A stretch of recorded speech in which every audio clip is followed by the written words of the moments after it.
hoa như vậy tu rồi thảo là chứ tu đi sinh đi ta như bộ ở bà tu sinh chứ đi buông chứ là đi chẳng đi bộ chỉ có là mình cũng mình sinh đi cũng mình sống mình diệt thảo như bộ thể tạo dung như miệng mình đã có hải thua thì cũng cũng cha như bộ chứ là lành gì mê cầu cho như bộ thì nó nên bàn to đi chẳng như bộ chỉ con sinh chứ đi buông đi bộ tính chỉ chứ đi sinh như bộ cao cao Hãy subscribe cho kênh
Ghiền Mì Gõ để không bỏ lỡ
最点我考试开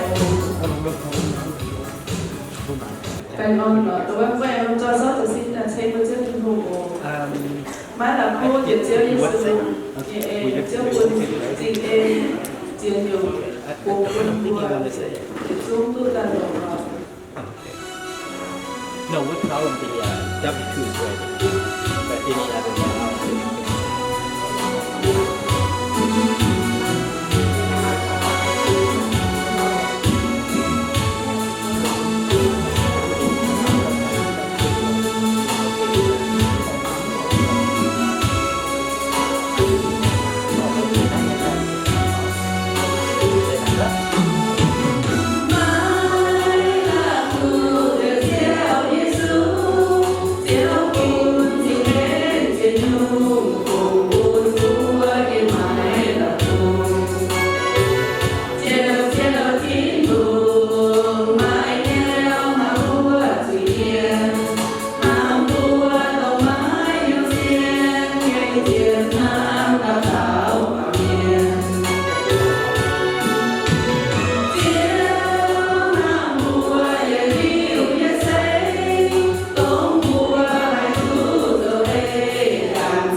quán những chia đến từ con chia hiểu chiến tai lò chiều qua truy biển ở mấy tuần kèn ham giàu thì chiến chế nái tao thiên hùng hay chiều luôn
bè mà đồ đại kinh đi luôn ở cái buồn giờ đại kinh đi buồn rồi tôi nhé ở khu đại buồnอย่างไรkhông em thấy cũng mới trong buổi tôi chọn cái món thịt nó để cho người thịt mặn đại kinh bè ngon đồ không miền một tuổi tao không chết bè ngon nhở cực là mạnh đại kinh ở qua nay buổi chọn chết cả cậu đại kinh đi mua buổiอย่างเราไปจะตายตัวลูกอยู่เดียวพวกตัวnó là chuyện một dân trong tiền thì đã nghe cái cô giờ thế cô luôn chọn dân nếu chọn cái bây giờ cái năm xiêm đi xây cái vùng nó anh tận bây giờ chọn cái thì đã nghe cái cào này thì nó dân trong một tiền lại thì bây giờ thiếu tận tiền thiếu tiền vùng xây bây giờ thiếu dân thiếu nhà chèn dân nó tập thiếu nhìn thôi giờ thôi dân thiếu mất quay giờ nó tập thiếu thì đáng to thì mua tập tàu nó nằm hẳn khỏi bè con có bốn mua thiếu chèn cổ thì còn thiếu chèn hoi chèn cổ vua choáng thì chèn cổ cái lắm thì thiếu thì chèn cổ là mua em phút 5 phút 7 để sang tiền và phải chúng trình nhất đi mua hay nhìn chia thảo nên non chia hồ quân như vua tận mạnh tế hay chủ tình quân vẻ và mình quân kiểm giúp cho hai hình chiến tình khác lãnh sinh rằng địa quân như quân đô tư dưới cho này lộn tế chia hồ quân số trên mình thay mình chiến thiếu ta thiếu thì hồ lãnh sinh ngộ mình có liền như vua to như quân non chia hồ như vua có mãi như tài lãnh sinh mình như vua lộn tổ tỉnh non chia hồ tại như vua chọn nhất trên hai mình tôi như quân nhân thiếu ta thiếu thì vua dễ bản muộn nhân thiếu ta thiếu quân quân nhân chú quán nhớ nhân diện gì nghe lỗi quân nhân nhớ trên mày thay mày quân nhân thiếu thì vùng tàu đánh gì mình sẽ phú quân vua đo nguồn vua mày nhận mày hốt mày xin nhân lỗi quân vua nhận chạm không có nhớ em bất thể huệ chạm thấy vua cả giảm thì do vua nhận ấy tôi mình quân vua mày nhận sẽ xin nhân vua nhận lúc thảo lộ và vua nhận chạm chết vua cho chuyện này tại cho tài ăn chết điều chết thay cho những quân số họ còn rồi tại chọn chết ăn cắt chết sự tôi những sự vàng này tin rằng thì nhà em sẽ phút sẽ bèn làm cho tất cả hộ này thì sẽ mình thấy trước sự nhiệm vụ. Amen. Thầy mua, thầy cũng có sách vào hả? Thì xuống vào đi phải? Anh nào xuống rồi? Thì xuống vào đi phải? Bèn on như anh sinh sinh hùng, có việc thiếu như sinh tỉnh tại. Học sự kinh là hết bèn on như sinh sinh hùng ở. Tôi chuyển đại tôi là chuyện kinh doanh tôi là Chao tôi about tôi như tôi New Year resolution ở. Tôi bị xem hàng ta tôi bên chứ mà gặp vụ ở chứ không nhung. Lời yên thì tôi con bùa mà đến tôi bên giảm vụ ở chứ không nhung và yêu này tôi đó mà bị chế tạo ở tôi bên giảm new resolution. How many of you guys have prepared a New Year's resolution today? Or starting this year, right? Only a thousand. Mà sắp lên tôi ở mà ham thảo con bùa chưa nhiều lắm. Bùa ham ra một cái như này nó bùa quả mà còn bùa chưa nhỏ. Tôi chuyển tay tôi máy tôi phần sai nó nè tôi con thảo con bùa mà nhận sắp như vậy xin hên ở và đi các xin ở xin hiếm. Ok. Con bùa hắn tao miền cũng phải là nó hàng bùa sự sao mà phải bùa cần mà nó còn bùa sự thiếu gì ở trên mà. Buổi chiều nó có chiếu nó bùa nhiệt hàng chỉ hàng cái tông tao miền ở. Và miền phẩm mà chiếu nó dưới miền đổ tao bố cái ở. Sau bữa hắn nó con thằng này nó bùa thì đo như vậy sao mà để còn bùa như bố bị xem hàng tay dân chân nó bị nhắm vào bùa miền số anh bị xem hàng nó. Bởi vì mà nếu vua mà nếu như mẹ mà không tổng vua ở con thảo con vua ở mai xem chỉ có chú cháu. Okay. So a new beginning, right? I think every one of us agree that every year as we approach a new year and once we start off, we want to make a resolution. Okay, we want to talk about things that we want to change. We want to talk about things that we want to do towards the beginning of New Year's, right? So let's show of hands. How many of you guys actually made New Year resolution again? And how many of you guys are still planning on completing that?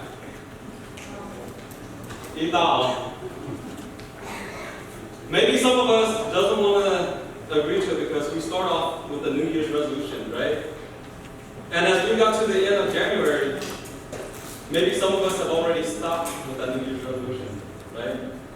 Dễ bố bà thầy của chia con để xem hàng ta hay có bao nhiêu lần thứ này là chưa qua nào bà nằm thả những chỗ mà sẽ dính cái chiếu về những cái dầu rồi mấy cái hắn nó được chúng ta có vừa tìm hiểu vẫn rồi nhiều mà phải. So that could be something that really changed our mindset, right? I mean, if we want to do something and we begin. But if we don't see any results, right, we're going to stop with that resolution, right? Whatever that we're planning to do. Okay? A little bit about how, when I started going to the gym, right? Chỉ có đi xem hồ này, you mean what mình chẳng exercise còn mình cứ mãi 所以一出大就跟上民间民的这个指标，民都参爬，能把明明的大也把他们领过鸟，一个先搞不成那把波呢，然后当波的把人看落去，所以做大你这个很难就等于波了。You see, that's kind of how it is with our lives, right? We start doing something, and the moment that we don't see results, we stop, right?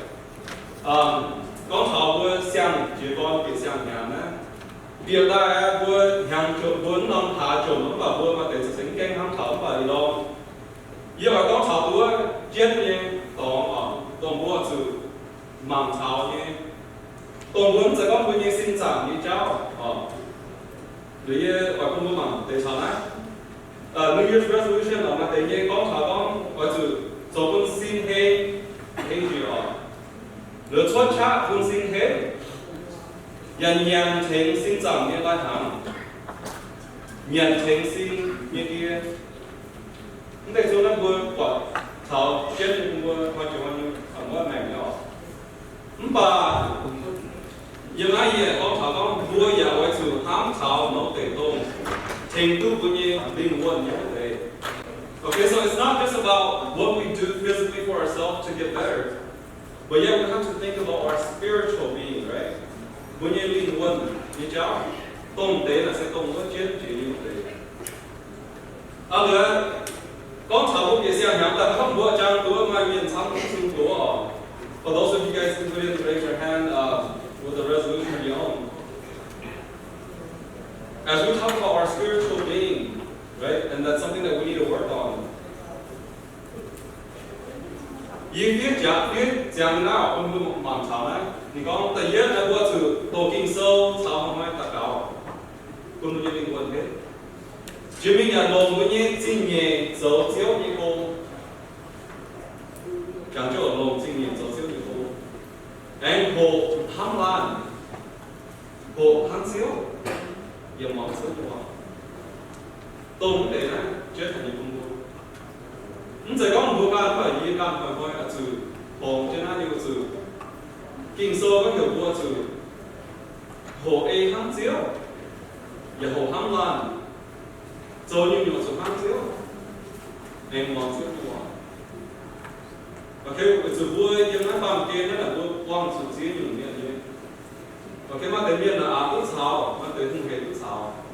咁把唔斷慳太多就和太慳爛。OK， 那是เป็นตัวลงอย่าเจ็ดอันนี้เจ้าคงรู้ออกสมมติจำเช่นนั้นหรืออย่างที่จะนักก้อนบัวเจียก้อนบัวเนี่ยโมเตป่าเล่าเตกวางเนี่ยบัวกวางนั้นเตเจ้าน่ะเสียไว้จุดให้ยังไว้จุดมันไม่ช้าให้จุดเฉาเต้า It says that we start off with our resolution. Right at the beginning of the year, or however when we start making a resolution for ourselves, we can start in the beginning, but as we progress, we fade away, right? We stop because we don't have the power to keep up with it. Okay, 我们买茶那个酒定的，เลยเนี่ยนะมีน้อง 为什么买茶还走不潮到？本来为什么不好？把原来你讲不比2020年那民度，不强制摆为主买香结果嘛？香结果为主买香香炒香温，为懂吗 ？If we start a resolution and we want to complete, right? We want to make it through. It says here that what we need is a new beginning. Okay, a new beginning. Which starts with a new heart and a new spirit. 香香炒香温。原來我們現在係做緊呢個做，那個文條我他們教呢，明太明多。也講就約做工我就講像做工的，乜大家那裡，他有嘢工為做得工一幹做行。人工人民官干到走你看做當做係成做， siêu trên là được ý mình chọn chỗ công như cũng là tôi có mua chỗ công là không thể như nào rồi thì có các công chỗ này các công chỗ này có mà nó đâm cái công là nó sắm chỗ này nhưng buôn thì cần tao ok rồi ý mình chọn chỗ công là không phải đi có nó kêu phải công có giống tu dùng bao cái hạt tiền gì này có mới mà công nhân đối sao giờ tao phải công sở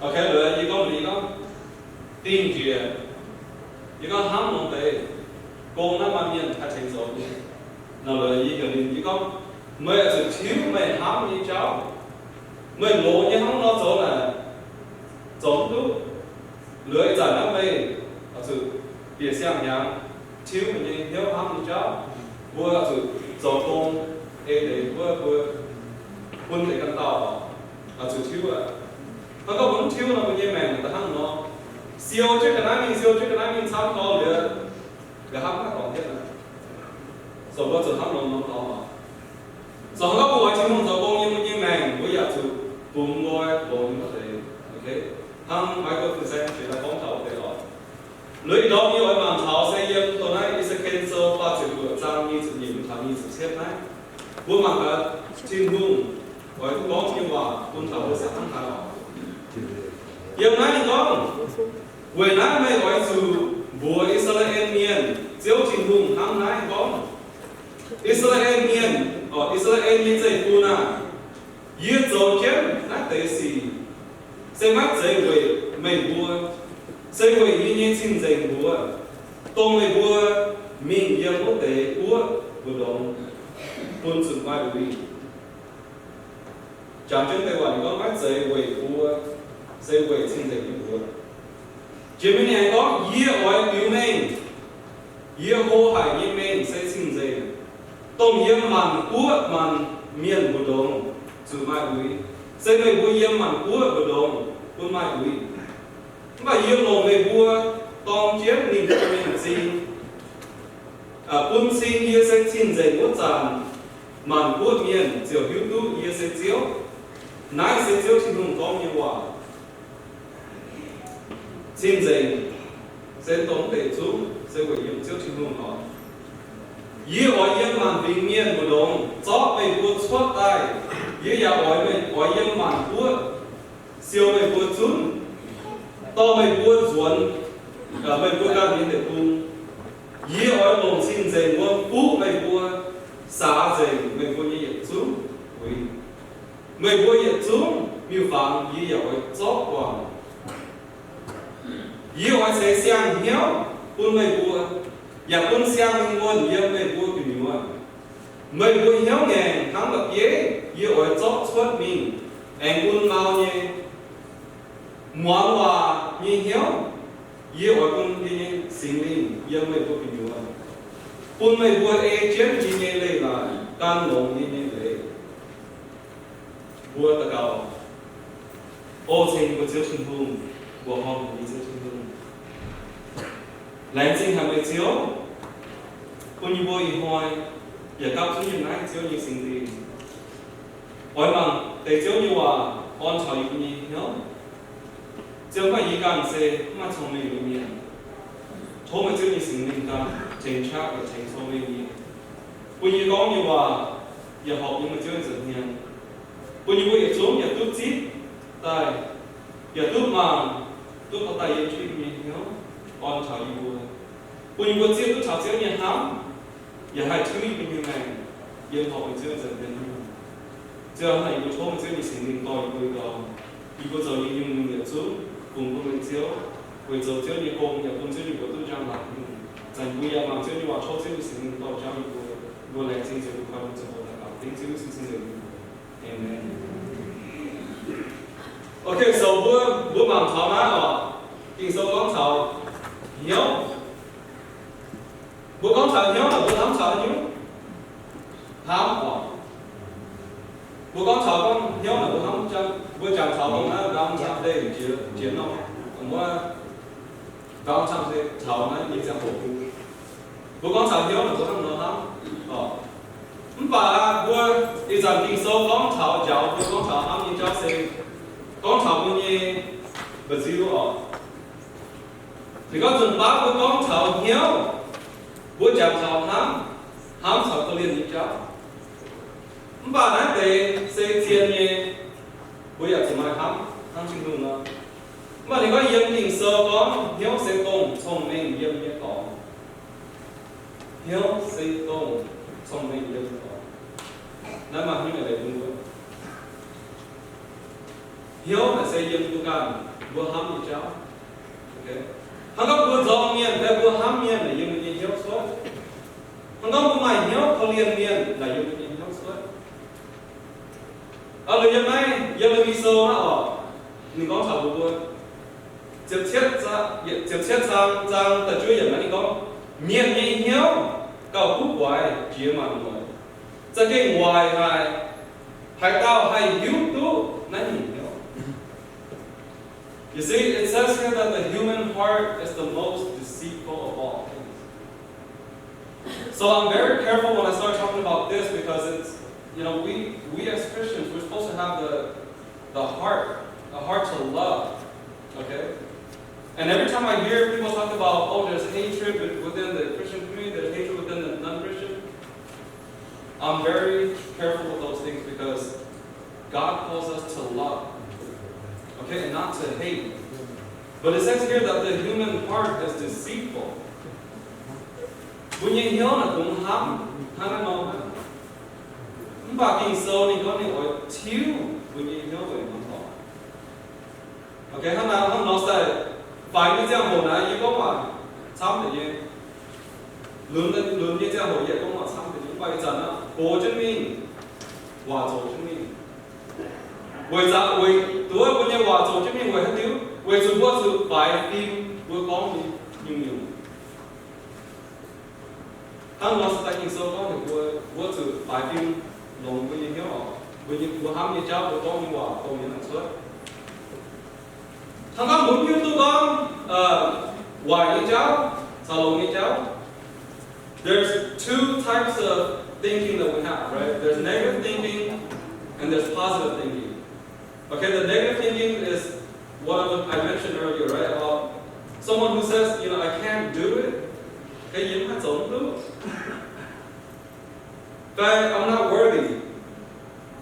Okay? Yeah. Quỷ. As we approach our church voting, right? I'm sure a lot of this comes through our mind, right? That's negative thinking. I want us to get rid of that thinking. And the third one is I must be perfect. Okay? I must not make any mistake. I'm not good enough. Or nobody loves me. Okay, but I'm not you. And I want us to change from that negative mindset, okay, into something that's positive. And the positive way is thinking that I can do it. Yes, I am worthy. I'm not perfect. Right? No one's perfect. Bố siêu như bố nhân quả rồi bóng xuân sẽ tổng bố. Hắn có bố cùng siêu im như cái này, im như quả. Bố bóng xuân là như vậy, im như. Mà hắn có bố siêu lộn như bố bóng xuân là như vậy. Rồi hắn có miền có bố bóng hòa tại cũng giàu, bố bóng hòa tại ở bố chủ miền hiếp và nhưng bố chủ ra mà cả bố siêu đi trong hình. Kinh sâu các người vô chủ siêu lồng như như hòa, ok? Chúng ta có siêu lồng miền như hòa, thế nhé. Kinh sâu các người vô chủ siêu lồng trên lồng như hòa, chúng ta là con cũng như hiếu. Các rằng như quang chủ miền ta này như mà, yếu tố kinh sâu như hòa ta có một định hướng và dường bác mà tên là những có hay điểm kinh sâu và những có hòa quân quân là nó có mốt là kinh thiên như là kinh họp á. Nó để sẽ tạo một cái kinh sâu nhỏ cho tôi. Ok. Mà kinh sâu có thể vô siêu nhưng vô trăm nhưng như mẹ vô tại phải mới những nhiên. Sau như vô bên trên hông nhiên vô trăm như quả vô trăm như mẹ. That's a good question to ask us, right? As we continue our journey. Vua Zhang Hân Nhung. Hằng có vua Zhang Tua bằng kiên như cháu. Vua Zhang Tử Tua yếu miệng như hiếu. Vua Tử Thiếu. Kinh số có vua Tử chấm Tử Xiang hiếu sẽ với Tử nào? Vua chấm Tử Xiang hiếu. Với Tử Chúi như cháu thảo vua quang như sĩ. Dẫu vua như hiếu nghe hăng lập ý. Why do we think a certain way, right? It's because the way that we were brought up, okay? Vua hô như giang hồ, miền dấu tổ vua miền gọi vua, vua hiếu nghe. Vua hiếu nghe ta vua, nhà anh hăng nó dấu vua miền, okay? Hăng nó sẽ là vua chiếm giữ xiang hiếu. Especially today, right? Today, in our difficult times, and our hearts become hardened. It's because maybe some of these things, right? How am I found what tư sản? Miền nào vua miền hến vua miền con tổ vua miền mảng ái vua phai. Tôm để cháu rồi vua hiếu nghề. Vua ya yếm vua như mày vua ya anh hăng nó cho mình cũng kêu tu vua can cho anh rồi vua can tao hăng nó. Vua mà chỉ hăng nó nhỏ. Hiện giờ con nó tao bằng mà con chào y gan một chủ ba y gan và hải hăng nó nhé, ok? Hăng tự nhiên nó phàm nó nào nhé cái này. Sometimes we feel like that, right? And oftentimes as we look at ourselves, we feel like, man, there's got to be a better version of us, okay? And maybe it takes a heart transplant, right? Heart transplant, as in, asking God to get rid of the old self, okay? And give us this new heart, a heart of flesh, and a heart that is open to what God has. Quân vua xiang hiếu sẽ quân vua xiang hiếu tại vua anh khôi vua quân nhiên hiếu giết đông thiên hùng vua quân vua nhé. Sẽ đông ấy vua can nhiên hiếu và ấy thiên hùng nhé sẽ ấy rồi.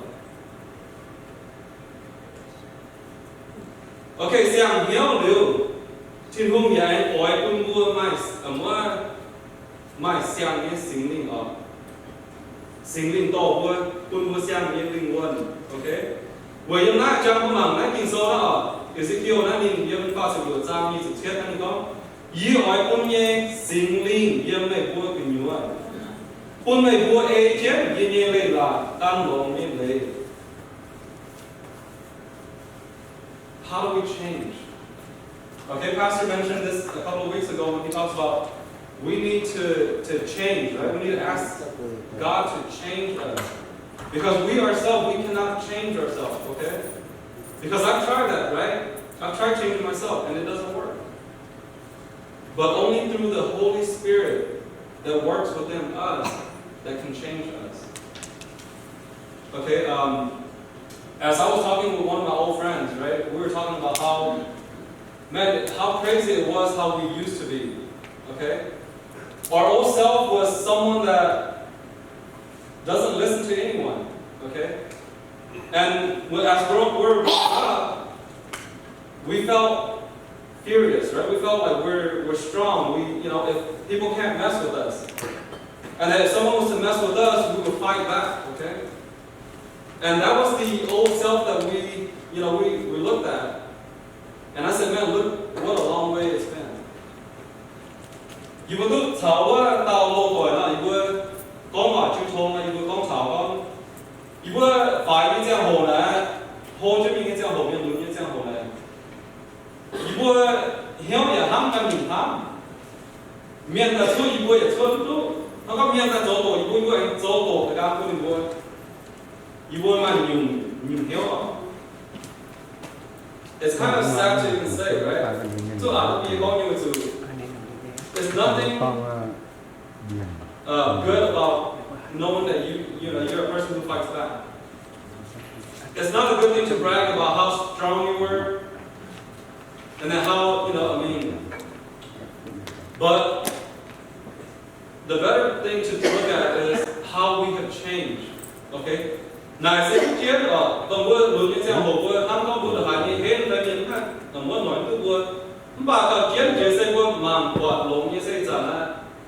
Thiên hùng rồi con như như mèn ta bữa thiếu được là sao tông bữa mai lỗ như mèn tông bữa mai nhớ bữa ở rồi hết bữa tao à đi chẳng thiên hùng sát vậy ta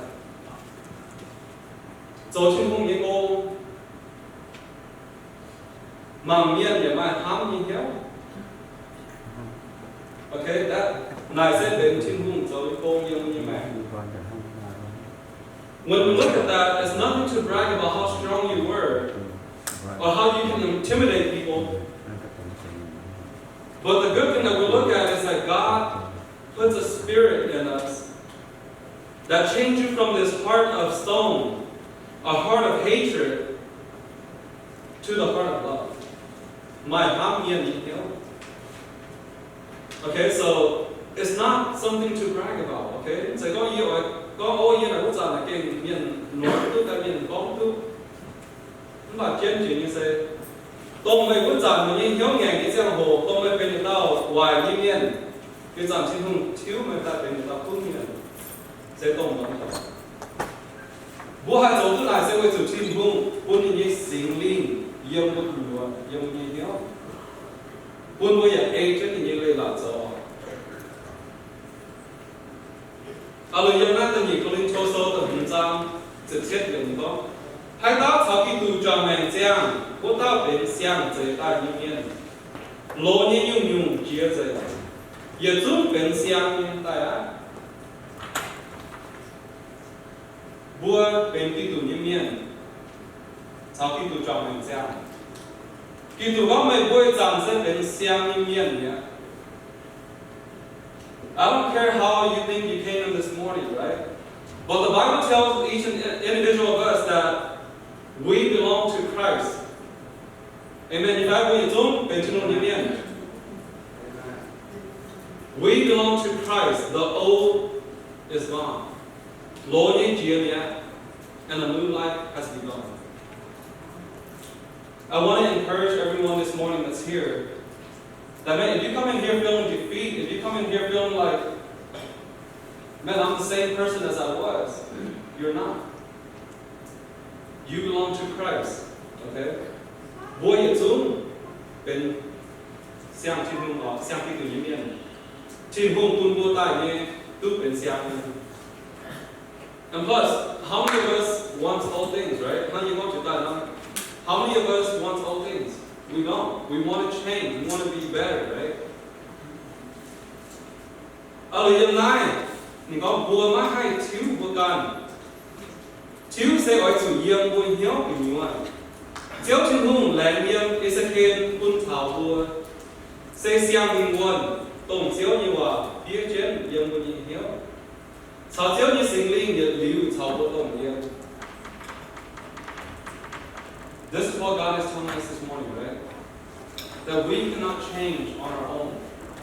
Maybe we have proven ourselves wrong all the way to this point, okay? We think we can change ourselves, but we can't. Because it says here that change comes from within, okay? We've all tried at one point. Okay, we tried to change ourselves, and that didn't work. We can change and disguise all we want on the outside, right? Mà tại vì có dùng ba là vừa là chỉ có ôn hắc gì xem nhắm tại YouTube, YouTube nhiều người hỗ trợ YouTube nhiều hăng nó, lừa hăng lại chỉ những bảo chiếu đi ra những về nhiều trong cái giàu có. Maybe that's what we've been working on all this time, right? We've been changing our outward appearance and thinking that, oh yeah, you know, I'm going to be a better person. But the truth is, the inside of our heart is still the same. Vừa thiếu của nhân người hậu là chỉ có nhân mỏng phân rồi. Các rằng vừa mỏng vừa thiếu của nhân nhân phẳng vừa thiếu của nhân sinh. Nhưng mà thì sau đó chết chỉ sẽ có sự thiếu ở nhân của nhân hiếu. Ở lời nó vừa mỏng ấy thì sau thiên vô có một cái Ezekiel ở. Thì có mấy vừa nó lại thiếu đâu. Mấy vừa cũng dấu hoài trong Chao lắm. Bà nhiều hoài thiếu. Nhưng mà cũng như hiếu sẽ nhưng mà cũng như hiếu. Không có những thiếu nhưng này là miên để tức quản đó. Okay. So hôm nay sẽ ý đó là kinh sâu ý con sáng mà cũng có trả tiền của chủ ý nhiều lắm chưa bao nhiêu hiếu chưa bao nhiêu liên quan mà tổng ở trên vùng ngoài quân bao nhiêu rồi dân nó non hàng mình muốn tàu số chiếu trên vùng quân vua xiang nếu tổng vua tốt nhiều nhiều giờ anh biểu sinh dành tay anh quân chiếu như sinh linh bìa yếm chiếm vua tạo tạo như mẹ sao yếm vua của xử lý không có sao mà con rồi nhé quân vua chẳng chất nóng tàu. As we continue through this year, as we elect new members, right? As we continue our growth, let's do so by asking God to give us a heart that is new. A heart that has been cleansed through the confession of forgiveness. And then ask the Lord for a renewed spirit through a genuine Holy Spirit revival in our lives and in the life of the church. Okay? Say, told you whom? Chúng tôi chúng hiện nay giờ dân dùng như thế nào? Dân nói nó nhà mình muốn tổ số trình cùng quân bộ xem phiếu. Anh phiếu bộ lúc xin dạy tài, anh quân trước đi xin đi. Bây giờ dân chân của tao nhận như mày, dân bộ phụ sự đi. Ok, thế nào nó tụ kỳ sâu như vậy là những con sao con dừng lại. Số trình cùng kể kinh sẽ phúc một tuổi chúng của tao như mấy như miền. Xiên hâm con vui xuống, ok, cứu bằng này mình muốn của con sao?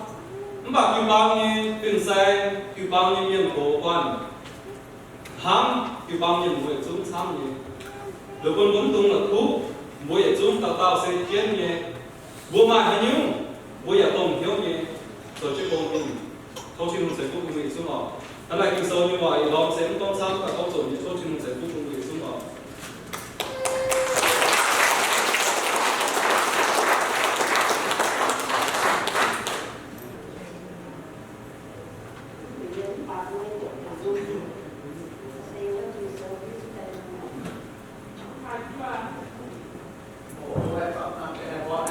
Chứng nhận cho thế vậy vợ chồng vợ vợ chồng sơ phía gì này ông đen nó luôn này mà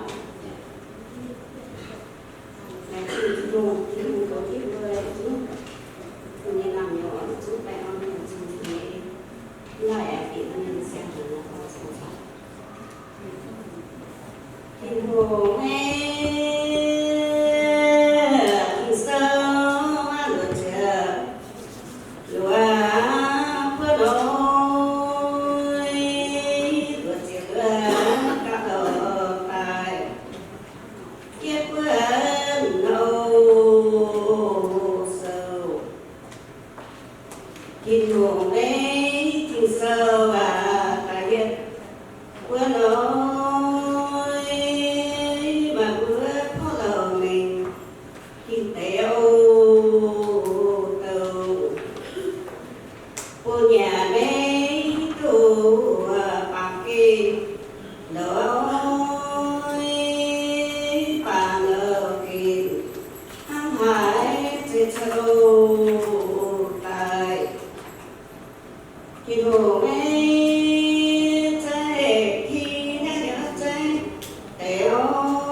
ta cao rồi đi điều với chụp băng mà tỏi với cái lá zoom bắt đầu mai anh ta cao ya tốt cái luôn thành chơi qua vì trung cấp nó ta cao